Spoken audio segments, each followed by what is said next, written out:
Okay, so I only got one question for when it comes to this movie. Is Forky a spoon or a fork?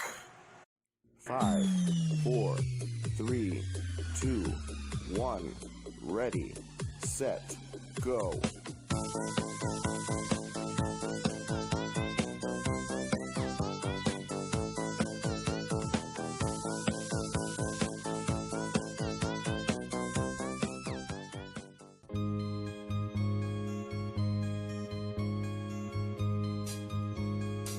So, Toy Story 4. What can I say about this? I mean, I'm pretty sure the majority of the fans, when it comes to these Pixar movies, were greatly satisfied after the dramatic and emotional events that occurred at the ending of Toy Story 3. I know that it affected me, and was I looking forward to seeing what Toy Story 4 had in store for us? Unfortunately, not. I wasn't really looking forward to seeing a Toy Story 4 being developed into this franchise, because I was satisfied with Toy Story 3. Toy Story 3 emotionally got me. I mean, so deeply and completely. I mean, because not only was it speaking to children, it was also talking with adults, because I remember the very first time when I went to the theaters to go and watch the very first Toy Story movie, and I absolutely loved it. Toy Story 2 is probably my least favorite out of the bunch. Toy Story 3 is my favorite, like I said. And when it comes to watching Toy Story 4 in theaters, I'm going to have to go ahead and say that this movie was awesome. I had a great time with this movie. I had a lot of fun. I didn't even know that there was a capability of there being a story added on to this franchise. And once when I saw it, I completely went, I agreed. I agreed with every single idea that they had in store for this movie, and I felt like it was a missing piece added to that needed to be added to the puzzle. Because, okay, this movie really much evolves itself around the character of Woody, you know, voiced by Tom Hanks as always, and I love Tom Hanks as the voice of this character. And we got the return of Tim Allen playing the voice of Buzz Lightyear, another favorable character. Do I believe that Buzz Lightyear was very, useful in this film? To some possible term, but when it comes to the story itself, I'd have to say that Buzz Lightyear wasn't really that involved with this as how he normally is with the other films.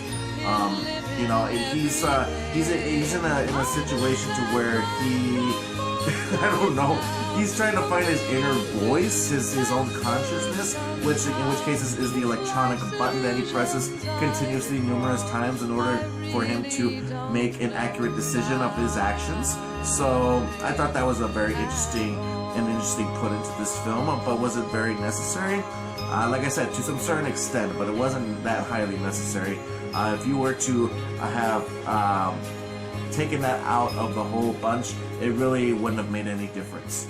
But when it comes to the character Woody, I could see what they were trying to do here, and I think that they captured it very beautifully. Because at the ending of Toy Story 3, yes, we did go ahead and clip off that branch of getting to know that once when the kids are grown up, the toys are going to have to move on and to another child. But the thing is, it's a continuous habit, because that child's going to grow up eventually, and then the next child's going to grow up eventually. So it just leaves the toys in a very difficult position, you know, and having to find that accurate meaning to their existence. So, and that's where Woody's at right now, because him being the one of the Bonnie's toys now, no longer Andy's toys, is now Bonnie's toys. Bonnie isn't very overly fond of Woody as how Andy was with Woody when he was a child. So I found that very emotional. I mean, it was very emotional. You know, Woody's just trying to find his place, because he is no longer the leader of all the toys. You know, he's just very much on the sideline now. So he's just trying to find his place. He's trying to find his very meaning of his existence. So there comes a time to where Bonnie actually developed her own toy, which is where we get the character Forky. And I loved Forky. Forky was just so fun. I laughed every single time whenever he just had a line or whatever action that he was taking himself to. I love his performances. You know, he was just a really great character. I was very curious into seeing what this character had in store for us when we saw him in the teaser trailer, when they're all holding hands, you know, going around in a circle. You know, I was just like, I wonder what this is going to be all about. So, in which cases, it is about consciousness. It's about, you know, where you take your place on in life. You know, how do you move on? So, in which cases, Woody was much more attached to Andy as much as Andy was attached to Woody. But there was not that connection between Woody and Bonnie.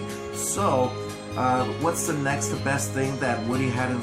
Woody was much well connected to, which is Bo Peep. In which cases, Bo Peep does return into this film. She wasn't in Toy Story 3, but she is now returning into this franchise and having to being the very reasoning, the very directorial path for where Woody should take himself towards in order to find his exact happiness, his very meaningfulness of existence. So I really do love the fact of how they brought back Bo Peep. It was very much a fascinating way in getting these two well connected once more. It was very fun. It was a very great, exciting experience. I mean, I couldn't believe on how wonderfully well put this movie was, because when you see the visual effects that from what you remember from the first Toy Story and all the way through to Toy Story 4, oh my gosh, the visual effects is phenomenal. It looks so realistic. At the beginning, there's a rainy scene, and you could just see the rain. You could see the puddles. You could see the flow of the water, and you just see it, and you're just like, oh my god, that looks so real. And it's not even real. It's this current day's visual effects. So I was very fascinated by that, and I couldn't believe in how wonderfully well put that was all put in store for us. So it was a really great, wonderful film. Like I always tell you guys, that I am always looking forward to seeing the villain of any type of film. So this one now introduces a new villain called Gabby Gabby, which is a creepy looking, porcelain doll, I guess you could assume. But she has one of those little voice boxes that's been broken ever since her time of being made, and she wants to be played with, like every toy wants to be played with, and she's never gotten that connection like how Woody did with Andy, trying to get that connection to a child, for a child wanting to play with her. And it's because she didn't have that working voice box. So in which cases she discovers Woody having that voice box, and she wants that voice box for herself, so that she can be played with. So, which I really do understand. I really do understand as to where she's coming from, and I can see the very villainous vibe that you could get off of it, because she has these henchmen, which are ventriloquist dummies, and it's exactly they look like the dummies from the Goosebumps series. And oh my gosh, when I was a kid, I was terrified of the ventriloquist dummy, and just watching them in this movie, my gosh, if I was a child watching, I got a little creeped out. Even to this day, I got a little bit creeped out just by watching those ventriloquist dummies. They just creeped the living life out of me. But it was fun. I love having to get to watching this. I really do love how everything was just well put together. We got a new character into this film, Nick Kaboom, I think that's what you call him, voiced by none other than Keanu Reeves. What?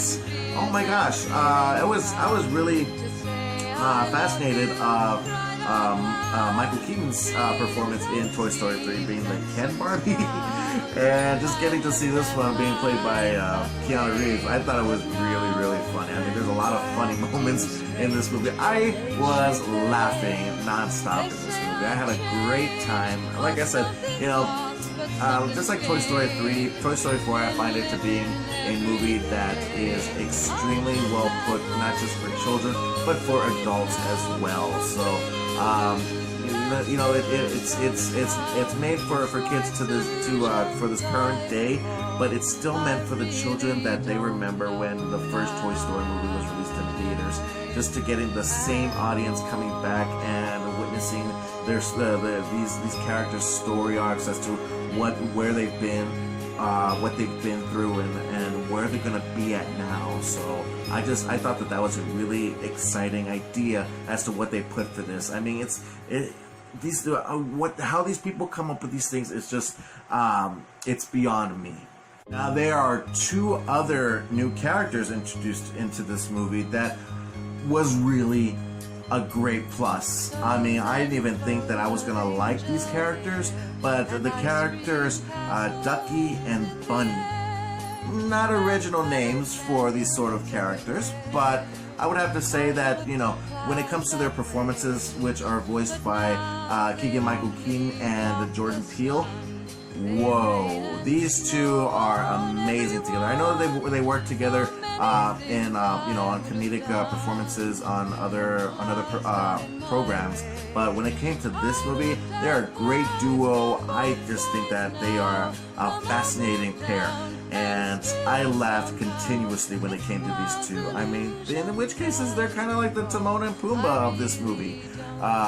It's just great. I mean, I had a lot of laughs with those two, and you know, and it's sad in having to get to know that at the ending of this movie, you know, spoiler alert here for anybody who has not watched Toy Story 4. If you've not watched Toy Story 4, then you probably just don't care about having to watch this movie. So I'm just gonna go ahead and throw it out there. So spoiler warning for you guys who haven't watched the movie just yet. So, but at the ending of Toy Story 4, it's just sad and getting to know that this is the final chapter to Woody's the character Woody. You know, he's moving on. He left his fellow family, the other toys with Bonnie, and moved on with Bo Peep being their own individual characters, living their life in great happiness, finding their mutual existence. So I really did like that. I mean, it's just a fascinating and interesting theory as to how these toys are well put. You know, and the original toys, from what we remember, you know, like Rex and Mr. Potato Head, Slinky, you know, they have a good percentage of being a part of this film.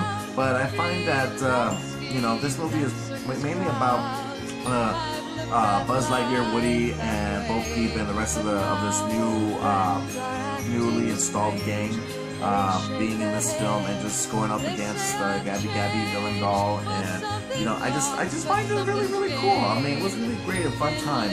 Rotten Tomatoes went ahead and gave this movie a 98%, and I couldn't even believe what I gave the rating, because as soon as I left the theater, I just couldn't give it anything other than a 100%. Oh my goodness, a 100% to such an amazing film. I couldn't believe what I watched. It's just a fun film. I very much encourage for all of you guys out there who have not watched this movie, go ahead and do so, because you know, this movie didn't bring me to tears as it did with Toy Story 3, but Toy Story 4 really did put me in that emotional aspect of really wanting to see more, what they have more in store, if there ever is going to be a Toy Story 5, which probably wouldn't be until the next 5 years, 5 to 10 years, you know, if there ever is taking one place, because I know this movie made a lot of money. From what I know, I'm not really for sure, but I know it made a lot of money, because there are a lot of Toy Story fans out there, and I know that with great success, they are not willing to stop there, so there could possibly be more in the near future. So that's my review for Toy Story 4, you guys. What did you guys think? Go ahead and leave me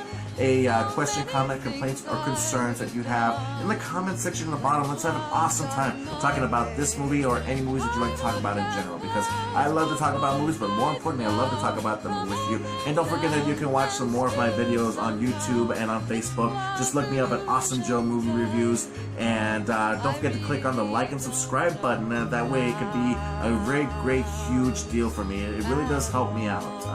But other than that, you guys, I'm Awesome Joe. Thank you guys so much once more again. Keep on living the dream, and as always, stay awesome. Thanks you guys once more again, and I'll see y'all in the next video.